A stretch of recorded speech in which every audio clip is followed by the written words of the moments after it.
মহাপ্রভু লীলাচলে চলে গেলেন। পরবর্তীতে তিনি ফিরে এসে, কেননা একটা জিনিস ভুল করে গেছিলেন প্রভু, একটা জিনিস ভুল করে গেছিলেন, কেন রাতের অন্ধকারে চলে গেছেন তো। পৌষ সংক্রান্তি মাঘের পয়লা দিনে প্রভু আমার সন্ন্যাস নিয়েছিলেন।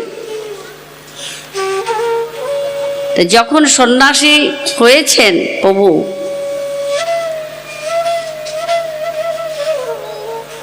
দেখলেন আমি যদি মায়ের আজ্ঞা না নিই তাহলে জগতে আমার দিকে লোক আঙুল দিকে কথা বলবে। যেমন সারা রাত ধরে নৌকা বাইলাম, কিন্তু সকালবেলা দেখি সেইখানেই নৌকাটা দাঁড়িয়ে আছে। কেন? নৌকায় যে দড়ি বাঁধা থাকে না, নোঙরটা থাকে, ওই নোঙরটা তুলতে ভুলে গেছি, নোঙরটা তুলতে ভুলে গেছি, সেই জন্যে নৌকাটা সেই ঘাটেই দাঁড়িয়ে আছে, কিন্তু সারা রাত ধরে আমি বাইলাম। জীবনের ওই নোঙরটা যদি আপনি না তোলেন না, তা হরি ভজন করুন আর যাই করুন, নোঙরটা তুলে যেতে হবে, তাহলে আপনি এগোতে পারবেন।